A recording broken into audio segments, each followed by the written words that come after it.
O que os animais relacionados ao imaginário e também diretamente à ideia de bruxaria pode nos ensinar e nos revelar sobre este caminho.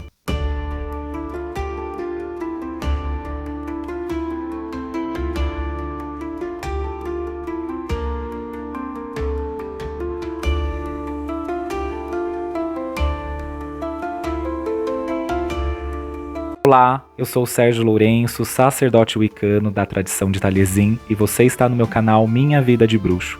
Desde já eu peço seu like, compartilhe este vídeo com amigas e amigos interessados no tema, não deixe de inscrever-se e ativar as notificações, e ao final do vídeo eu gostaria muito de ler o seu comentário a respeito do tema abordado hoje. Tanto no aspecto imaginário do que vem a ser a bruxaria, como também no que é a bruxaria quanto religião, isso é, a Wicca, nós sempre teremos imagens associadas a esse imaginário que podem revelar algo muito profundo dessa jornada. E um desses imaginários tem relação com a figura e o emblema de alguns animais, animais esses que também já apareceram no imaginário da Inquisição e da relação da bruxaria, tal como o gato, o sapo e outros animais como o lobo e o morcego, por exemplo. E o que esses animais têm em comum e o que eles têm, de fato, ligação com a bruxaria? Para além disso, o que esses totens podem nos ensinar sobre o caminho sagrado da bruxaria quanto uma vivência e uma jornada espiritual? E ainda, por que eles são queridos para tantas bruxas e bruxos modernos?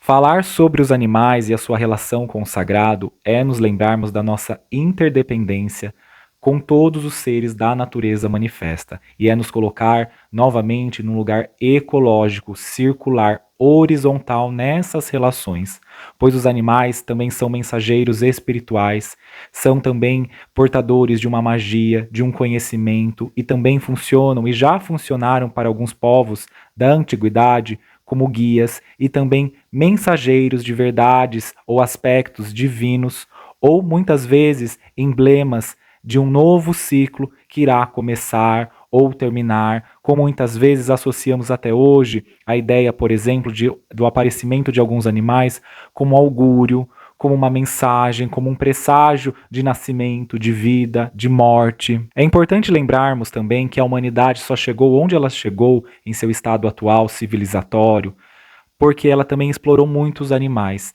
e isso tem um aspecto muito negativo e até mesmo de uma grande questão coletiva que carregamos de dívida com os animais, e aí não apenas esses animais que eu vou citar aqui, mas os animais como um todo.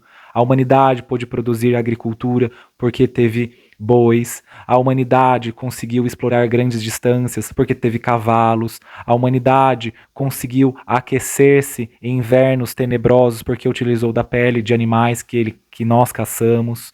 Então é importante pensar e lembrar sobre esses aspectos, sobre essa dívida que carregamos com os animais. Portanto, ao falar dos animais, é também honrar essa sabedoria e também fazermos certo pedido de desculpa, de reverência e de agradecimento perante a eles. É também fazermos um retorno e até uma conscientização de como nós, na atualidade, podemos sair mais desse lugar de exploração dos animais, dessa indústria, tanto do cosmético como da carne, para a gente poder também falar um pouco sobre um lugar de respeito, de cuidado, de bem-estar e também de qualidade de vida para esses animais. A ideia também da gente pensar em leis, em também projetos públicos, de políticas públicas que possam preservar não apenas os animais domésticos e também relacionados à agropecuária, mas também os animais selvagens, da vida selvagem, animais que estão em extinção, como nós também, quanto bruxas e bruxos modernos, podemos estar mais atentos a essa causa animal para nos lembrarmos e honrarmos e reverenciarmos essa força ancestral e atual e também que são os nossos grandes irmãos e aliados na natureza manifesta. Outra coisa que atravessa o tema animais e bruxaria, até no imaginário, e é um imaginário um pouco negativo nesse sentido, e que não tem relação com a Wicca, quanto bruxaria moderna, quanto religião, a ideia de usar animais na forma de sacrifício, ritualístico, ou até mesmo em ofertas de feitiços. A Wicca não trabalha com essa lógica, na Wicca não utilizamos de nenhuma forma ou de nenhum modo o sangue animal ou o sangue na ideia de sacrifício, por exemplo. Então é importante que você entenda isso e compreenda isso. E eu não estou fazendo uma crítica a religiões que fazem esse tipo de prática, mas estou dizendo que na Wicca não se entende a necessidade e a importância disso. Quando nós estamos falando sobre a relação da Wicca com os animais, nós estamos falando da relação simbólica, nós estamos falando na relação espiritual, até mesmo como espíritos guias, até mesmo como espíritos totêmicos. Também quando vamos entender os animais na Wicca, nós vamos entender também eles como mensageiros dos deuses, como também aspectos de deuses. Por exemplo, muitas divindades de um grande politeísmo, de um grande culto pagão, estavam sempre relacionadas também a determinados animais. Determinados deuses tomavam formas animais para se comunicar ou para também trazer uma conexão para a humanidade. Mas é interessante olhar para esse aspecto porque isso é presente em muitas, se não em todas as religiões. Todas as religiões do mundo há animais presentes como emblema do seu divino. O que acontece quando nós pensamos nesse histórico da bruxaria, sobretudo nessa ideia de uma dominação patriarcal, quando nós pensamos nesse histórico de demonização de religiões matrilineares, quando nós pensamos também na ideia de demonização de determinadas religiões, alguns animais passaram a ocupar o lugar de algo como um bode expiatório, como um mal, como um emblema e um símbolo maligno, negativo. E por isso nós vamos muitas vezes associar dentro de um senso comum animais que estão atrelados à bruxaria por conta desse caráter de demonização de nossas práticas ao longo da história, que vão estar relacionados muitas vezes a essa ideia maligna, demoníaca, ou do mal, ou como trazendo algo, um augúrio, uma mensagem negativa.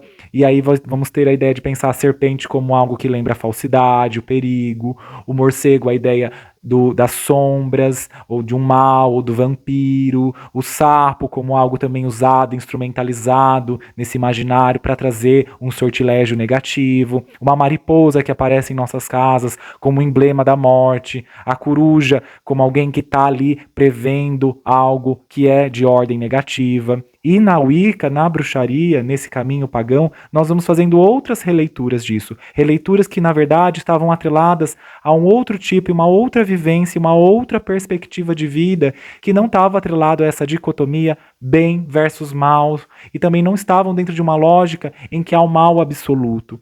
Pelo contrário, uma vida mais complexa, pelo contrário, uma vida que estava mais atrelada também a um sagrado inerente e também a uma sabedoria presente e imanente em todas as coisas. Muito desse imaginário negativo perante a esses animais está bastante relacionado à construção e também desse fundamentalismo religioso judaico-cristão, que vai olhar esses animais como mensageiros ou símbolos do mal. E nós temos aí na própria Gênese da Bíblia a ideia da serpente como aquela que vai tentar a Eva a comer do fruto proibido, do bem e do mal, enfim, toda aquela narrativa mítica cristã de condenação, de culpa, de expiação.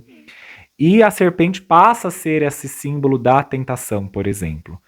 E para a bruxaria, quando nós vamos nos debruçar nos cultos matrilineares, as serpentes estavam, na verdade, relacionadas a um culto mais ancestral, de fertilidade, de metamorfose, de renascimento, e estavam atreladas diretamente à figura da Grande Mãe, que era complexa, porque ela não abarcava simplesmente essa ideia de bom e de mal, mas uma complexidade que é inerente à própria vida e à própria natureza manifesta. Os animais relacionados à bruxaria, eles revelam um caráter arquetípico, por exemplo, bastante interessante e de um arcabouço simbólico que diz a respeito sobre a nossa jornada e vivência dentro da bruxaria e dessa jornada espiritual, que é uma jornada e um simbolismo que fala sobre aspectos e mistérios noturnos, lunares, de morte e renascimento, de metamorfose, desenvolvimento, de ciclicidade, de fertilidade, aspectos esses tão trabalhados e vivenciados numa senda como a bruxaria.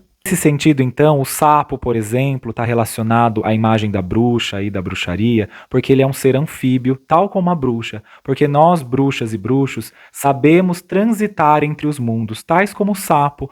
O sapo é aquele que transita entre dois mundos, o mundo da água, o mundo do inconsciente, do luminoso, do espiritual e subterrâneo profundo, e também o mundo terreno, o mundo da consciência, o mundo da superfície. E ele é um animal, tal como a bruxa, que passa por metamorfoses de si mesmo. Ele nasce na água, quanto um girino, e ele sai depois também como um ser que é capaz de transitar na terra. E esse é um simbolismo bastante bonito e que, se a gente consegue integrar em nossa consciência, sabemos ser seres anfíbios que sabem transitar entre os mundos, porque uma bruxa e um bruxo precisa saber realizar a travessia entre os mundos, sobretudo em sua prática mágico e espiritual. A serpente, a cobra e a sua relação com a bruxaria nesse aspecto simbólico vai nos remeter exatamente ao culto da fertilidade, à ligação telúrica, quitônica com a terra, com o subterrâneo em nós.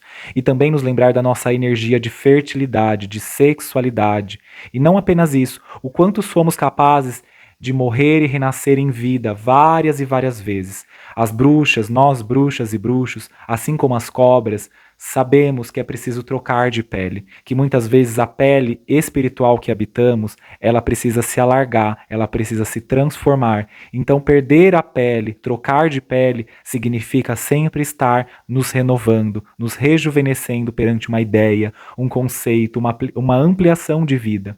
A serpente é esse símbolo, então, ligado à morte e o renascimento em vida, a constância da vida e da morte, na própria vida, o tempo todo. O tempo todo nós estamos nascendo e morrendo. Isso através tanto das nossas células, como também através do nosso psiquismo, ao acordar, ao dormir e o recomeçar. Esse é o próprio simbolismo da serpente. E a serpente também, quanto relacionada à sexualidade, à energia vital, à energia da fertilidade. Outro animal bastante associado com as bruxas e os bruxos é o gato, sobretudo o gato preto. E o gato é um animal místico por excelência, um animal mediúnico, intuitivo e também introspectivo por excelência. O gato é aquele que é solitário, mas é também coletivo. O gato é aquele que caminha tanto durante o dia, mas sobretudo à noite. Aquele que caça, aquele que consegue ver para além dos olhos físicos, porque muitos místicos, médiums, bruxas e bruxos sabem que o gato pode ver outras dimensões da realidade. Ele é aquele também que é o grande guardião dos portais. Ele vai guardar os portais entre a vida e a morte. E ele é também um animal bastante maternal. Quem já não viu um gato, uma gata, quando ela cuida dos filhotes? Ela é muito maternal, ela é muito cuidadosa, ela é muito protetora. Então ela também nos protege. O gato é aquele que é capaz de nos proteger magicamente. Por isso que os gatos estão sempre relacionados à bruxaria. E também a ideia da independência felina, da sensualidade felina, que tantas bruxas e bruxos também incorporam no seu modo de vida e de agir no mundo. E a aranha é tão relacionada também à bruxaria, a esse imaginário da bruxa. E a aranha, ela tem esse caráter exatamente de ser a tecelã dos mistérios, aquela que tece o destino de todos nós. Em muitas culturas, sobretudo culturas de povos originários, do norte, da América, a aranha era aquela que era a grande avó, aquela que teceu os primeiros destinos da humanidade, que teceu a primeira ligação entre o céu e a terra. A aranha como uma grande ancestral que nos ensina padrões geométricos, padrões também de teia, de tecelã. Quantos de nossos ancestrais aprenderam a tecer o tecido, as mantas, aquilo que vai nos cobrir, porque viu uma aranha tecendo, porque aprendeu essa sabedoria com a aranha. E a aranha é também aquela que aguarda para dar o bote, ou seja, uma bruxa e um bruxo sabe quando atacar, por que atacar, e também atacar no sentido, não no sentido antiético, mas atacar no sentido de se autoproteger, de se autopreservar. E a aranha é aquela, então, que é capaz ali de tecer o próprio destino, nos lembrando que bruxas e bruxos são aqueles que são capazes de tecer e construir a própria vida e se responsabilizar por esse tear. Outro animal relacionado também a esse imaginário da bruxaria e da bruxa é o morcego. O morcego como aquele grande guardião da noite, como aquele também relacionado ao útero materno, isso é, a caverna. O morcego é um animal iniciático da grande mãe, porque ele também nos lembra exatamente a posição que o bebê precisa estar no útero da mãe antes do nascimento, isso é, de ponta cabeça, para poder nascer, para poder sair do útero cósmico e renascer. E o morcego é aquele então o grande iniciador, ele traz esse emblema da iniciação, da morte e renascimento da nossa consciência. E o morcego é um animal extremamente intuitivo, ele nos ensina que nós precisamos aprender a ouvir de olhos fechados, porque o morcego é capaz de voar no escuro e não bater em nada. Ele é aquele então que vai nos ensinar sobre a intuição profunda, sobre o ver o interior e saber voar na noite, conhecer os mistérios noturnos e, sobretudo, ele vai nos ensinar que a morte e o renascimento são a mesma coisa e nós sempre retornaremos para o grande útero cósmico para adormecer e renascer na noite seguinte. Outro animal que aparece nesse imaginário relacionado à bruxa e também aos contos de fada é o lobo. E o lobo é um animal que foi muito injustiçado na nossa humanidade, sobretudo pelo seu caráter predador. E o lobo é um animal que nos lembra exatamente da própria hierarquia, da matilha. E que é um coven? O que é um coven se não uma matilha de lobos e lobas? Um coven precisa de organização, de hierarquia, de liderança. É uma comunidade e os lobos nos ensinam sobre viver em comunidade em meio à natureza manifesta, em meio ao lugar selvagem que nós encontramos em nós mesmos. E os lobos nos ensinam muito sobre relação com os outros, relação com os nossos pares e também como nós podemos nos estreitar com as forças selvagens da natureza manifesta em nós e ouvirmos os nossos instintos como um sexto sentido. E também nós temos então a coruja, a grande sábia da noite, aquela que pode voar sem que sua presa ouça o seu bater de asas. Ela é um mistério, ela é a grande guardiã dos cemitérios, aquela que guarda os portais da vida e da morte, que faz os inimigos se arrepiarem com o seu assobio à noite. E a coruja é também aquela que vai nos ensinar a sabedoria profunda. A coruja é a grande professora da noite, é a grande figura hecatina que nós, bruxas e bruxos, vamos nos inspirar para nos autoconhecer em profundidade. Ela é a guardiã dos mistérios. A bruxaria não sobrevive sem mistérios, sem que a gente possa aí encerrar com chaves, sigilos e segredos aquilo que é precioso interna e externamente, que dizem respeito aos mistérios da bruxaria. Esses foram, então, alguns dos animais que eu quis trazer para vocês, que trazem bastante emblemas e também representações tanto do imaginário da bruxa e da bruxaria, como também uma relação simbólica que nós podemos buscar sobre e a partir deles. Claro que todos os animais têm muitos a nos ensinar e também todos estão relacionados à magia e ao sagrado. Porém, eu quis trabalhar mais em cima desses animais que carregam esse imaginário negativo para desconstruirmos essa ideia de negativo, de maligno, passar a olhá-los com reverência, respeito e que dizem sim sobre a nossa busca e relação com a jornada da bruxaria, da Wicca. E você, quais animais desses você sente mais afinidade? Que outros animais você gostaria de trazer e lembrar aqui nos comentários? E também, quais animais você associaria à bruxaria?